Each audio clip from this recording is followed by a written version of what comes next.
নমস্কাৰ, জয় হিন্দ, জয় অসম। এটা বহুতেই ভাল খবৰ লৈ আহিছোঁ আপোনালোকৰ মাজলৈ। আজি পুনৰ নতুনকৈ চাকৰি আহিছে ইণ্ডিয়া পোষ্ট পেমেণ্ট বেংক বিভাগৰ ফালৰ পৰা। যিহেতু ইণ্ডিয়া পোষ্ট পেমেণ্ট বেংক বিভাগৰ ফালৰ পৰা 2025 বৰ্ষৰ কাৰণে বহুত এটা ভাল সুবিধা আহিছে, সুযোগ আহিছে। এই সুবিধা সুযোগটো নেহেৰুৱাব যদি আপুনি ইণ্টাৰেষ্টেড হয়, ইলিজিবল হয় এই পদসমূহৰ প্ৰতি আবেদনসমূহ কৰি ল'ব পাৰিব। আবেদন কৰিবলৈ আপোনালোকৰ বয়সৰ সময়সীমা কিমান বিচাৰিছে, এপ্লিকেশ্যন ফিজ কিমান কাটিব লাগিব, কেতিয়াৰ পৰা আবেদন হ'ব আৰু কেতিয়ালৈকে লাষ্ট ডেট আছে, সম্পূৰ্ণ তথ্য এই ভিডিঅ'তে আলোচনা কৰিম। ভিডিঅ'টো শেষলৈকে চাব, অলপ স্কিপ নকৰাকৈ।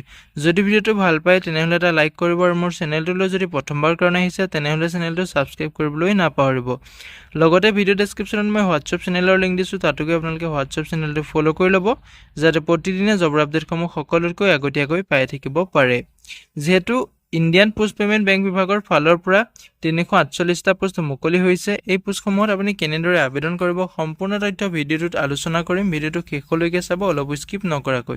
ইয়াতে দেখিবলৈ পাইছে India post payment bank recruitment 2025ৰ ফালৰ পৰা 348টা পোষ্ট মুকলি হৈছে। এই পোষ্টসমূহত আপোনালোকে অনলাইন মাধ্যমেৰে আবেদন কৰিব পাৰিব। লাষ্ট ডেটটো আছে আপোনালোকৰ এই পদসমূহৰ লাষ্ট ডেটটো 29 অক্টোবৰ তাৰিখলৈকে। যিহেতু 29/10/2025লৈকে আপোনাৰ লাষ্ট ডেটটো আছে। যদি আপুনি ইণ্টাৰেষ্টেড হয়, ইলিজিবল হয়, আবেদনসমূহ কৰিব পাৰিব। ইয়াতে লিখা আছে India post payment bank has release an employment notification for the recruitment of 348 executive post. যিহেতু পোষ্টকেইটা আপোনালোকৰ এক্সিকিউটিভৰ পোষ্ট হয়। যদি আপুনি এই পদসমূহৰ প্ৰতি ইণ্টাৰেষ্টেড হয়, ইলিজিবল হয়, আবেদনসমূহ কৰি ল'ব পাৰিব। ভিডিঅ' ডেছক্ৰিপশ্যনতে মই আবেদনৰ লিংক দিছোঁ। যিহেতু অনলাইন মাধ্যমেৰে আবেদন কৰিব লাগিব, আপুনি ভিডিঅ' ডেছক্ৰিপশ্যনতে লিংক দিয়া আছে, তাতে গৈ আপুনি আবেদনসমূহ কৰি ল'ব পাৰিব। এতিয়া নেম অফ পোষ্টটোৰ নাম যিহেতু আপোনালোকে গম পাইছে, এক্সিকিউটিভৰ পোষ্ট মুকলি হৈছে। ইয়াতে টোটেল পোষ্ট যিহেতু 348টা পদ দেখিবলৈ পাব। ইয়াৰে আপোনালোকৰ অসমত যিহেতু 12টা পোষ্ট আছে। ইয়াতে আপোনালোকৰ বয়সৰ সময়সীমাটোৰ ক্ষেত্ৰত ক'বলৈ গ'লে 20 বছৰৰ পৰা 35 বছৰ বয়সলৈকে আপুনি আবেদন কৰিব পাৰিব। যদি আপুনি ইণ্টাৰেষ্টেড হয়, ইলিজিবল হয়, আবেদনসমূহ কৰি ল'ব পাৰিব। এডুকেশ্যন কোৱালিফিকেশ্যনৰ ক্ষেত্ৰত ক'বলৈ গ'লে যদি আপুনি গ্ৰেজুৱেশ্যন কৰি থৈছে, ৰেগুলাৰে হওক, আপুনি ডিষ্টেঞ্চতে হওক, যদি আপুনি গ্ৰেজুৱেশ্যনটো কৰি থৈছে তেতিয়া আপুনি পোষ্টসমূহত আবেদন কৰিব পাৰিব। ইয়াতে এপ্লিকেশ্যন ফিজটো দিয়া আছে, আপোনালোকৰ কেটেগৰী ৱাইজ এপ্লিকেশ্যন ফিজ দিয়া আছে।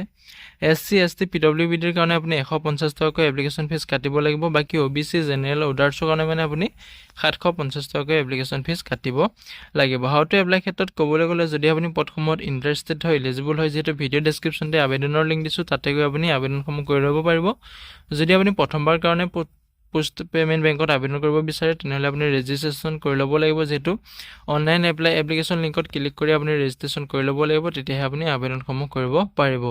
এতিয়া ষ্টাৰ্টিং ডেটটো হৈছে আপোনালোকৰ যিহেতু 9 অক্টোবৰ তাৰিখৰ পৰা পদসমূহত আবেদন প্ৰক্ৰিয়াটো ষ্টাৰ্ট হৈ গৈছে আৰু লাষ্ট ডেটটো আছে আপোনালোকৰ 29 অক্টোবৰ তাৰিখলৈকে লাষ্ট ডেট আছে। যদি আপুনি আবেদন কৰিম বুলি ভাবিছে তেনেহ'লে ভিডিঅ'ৰ ডেছক্ৰিপশ্যনতে মই আবেদনৰ লিংক দিছোঁ, নটিফিকেশ্যনৰ লিংক দিছোঁ, নিজেও আপুনি ভালকৈ চেক আউট কৰি ল'ব। যদি আবেদন কৰিব বিচাৰে আবেদনসমূহ কৰি ল'ব পাৰিব। আজিলৈ ভিডিঅ'টো ইমানেই আছিলে। যদি ভিডিঅ'টো চাই ভাল পালে এটা লাইক কৰিব। মোৰ চেনেলটোলৈ যদি প্ৰথমবাৰ কাৰণে আহিছে তেনেহ'লে চেনেলটো ছাবস্ক্ৰাইব কৰিবলৈ নাপাহৰিব। জয় হিন্দ, জয় অসম।